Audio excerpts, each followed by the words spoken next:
problem is you can cherry pick numbers thereby each side can make their claim. The sense, though, is that the government has by and large stabilized the economy. The government's big strength is that we've got the economy today in a position where we don't need to do any of the big ticket, big bang steps that normally, I know this is an interim budget, but in a sense, the government believes that we are in a sweet spot on a road to recovery. And look, Rajdeep and Praveen should respond to it, how the Indian economy is doing relative to other economies in the world.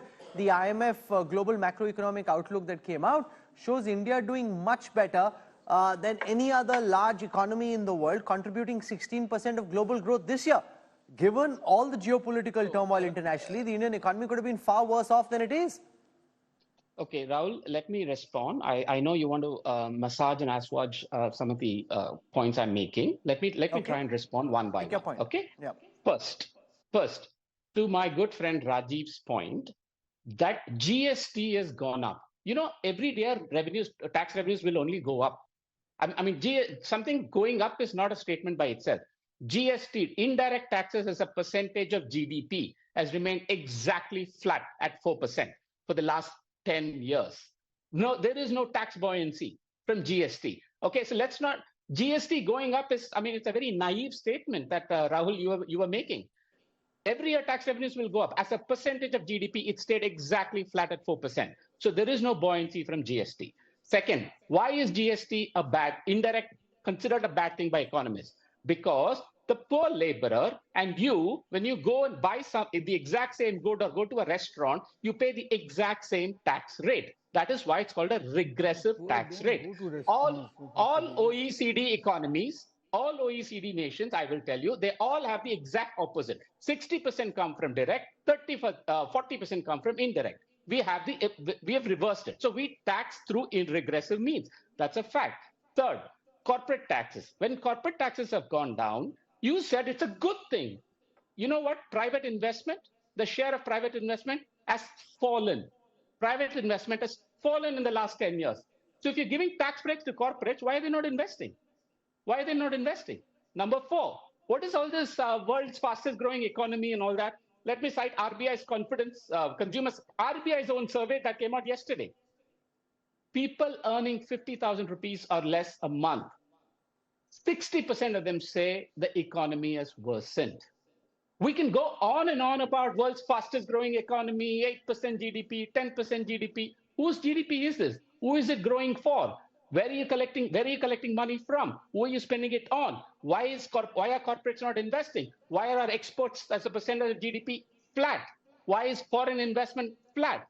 These are the questions I'm asking, and these are actual facts that I'm stating. You know, those are questions, of course, that the government will respond in the next few hours. We expect government reactions to also come in. But Subhash Garg, you know, particularly on that point of corporate tax, there was a lot made about that tax break would stimulate the economy, would sort of unleash the animal spirits of corporate India. It didn't happen. So, you know, when you do a report card of this government, there are areas like inflation where the government can claim considerable credit in difficult times. They've not allowed inflation numbers to ever spiral out of control. On the other hand, when it comes to private investment, for example, this government has not been able to, really energize the private sector. Why do you think that's happened? I mean, why do you think private investment has not been energized in the last few years? We discussed this earlier also. So in 2019, when this announcement was made, the cynosure of that was the manufacturing. That is why 15% tax was proposed.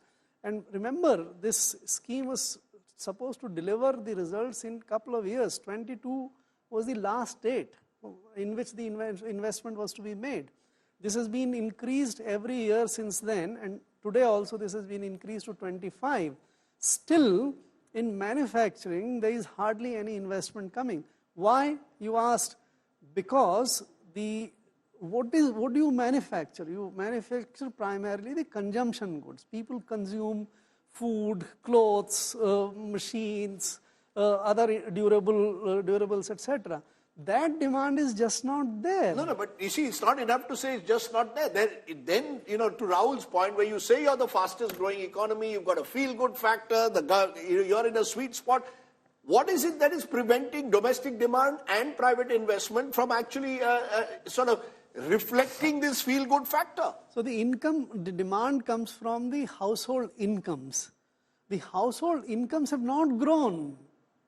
The total growth which is reflected, the larger part goes into the corporate profits. Look at the corporate profits which have grown up in last 3 years, whereas the wages share of the economy is not growing. If the wages share of the economy is not growing, the incomes in the hand of the people is not that much, and therefore there is no demand. If you ask a government functionary, they'll say, remember, we are still, we had 2 years of COVID. And those 2 years, we are still, 2 years out of COVID. So therefore, you've got to factor that in as well. Rajdeep, again, so the COVID happened, but COVID did not reduce our population. We are still growing in terms of population. The increased population needs food to eat, clothes to wear, houses to live in, durables to manage their lives. So all those demand are there in a fundamental generic sense. But that demand is not getting expressed, suppressed. You have to nuance it. One, I agree with you that the lower segments of the population, the household incomes have not increased, and I've said this more than once. Therefore, you need to focus much more on job employment creation, job generation, etc. And which this budget says that they will do for the eastern region. But if you look at all the figures of the four-wheelers, of two-wheelers, etc. Now in December figure, you would see that they've gone up significantly, and and all the other consumer durables, semi-durables, they've also increased. Now the only thing that is not increased and where there's a decline is tractor sales. They've declined by about 18%, and that's because the farmers, the Kharif and the Rabi both have been pretty bad. Rajiv, but just one thing, just before I want to respond to Praveen's point about direct and indirect taxes. The key features, it shows that the income tax contributes 19% of the total revenue, and the corporate tax 17%. So that totals up to about 36%, while the GST is 18% and excise is 5%. That's 23%. So where is this thing about the regressive tax, Praveen, coming from? I don't understand. You look at the key features of the budget and you'll see this. The direct taxes, yes, in between at some point there was this issue, but now the direct taxes are contributing a much larger share of total revenue receipts than what the indirect taxes have been about. Rajiv, factually, and just one other thing, which is, Praveen, you would have to agree that the zero rating of the all essential commodities, the unprocessed commodities, etc., they safeguard the poor, and yes, all of us who go to the restaurants pay the same GST. I think that's fair enough. In most advanced economies, the GST is a uniform flat rate. Praveen Chakravarti, would you accept that on all, you go by any parameter on inflation, this government has much to commend itself for. They've kept inflation under control. Look at where it was during UPA 2 and compare it with NDA 1 and 2. Albeit they've had certain circumstances that have been favorable, but even so. So, see, they say you can't take credit for the rains and blame and deflect blame for the drought.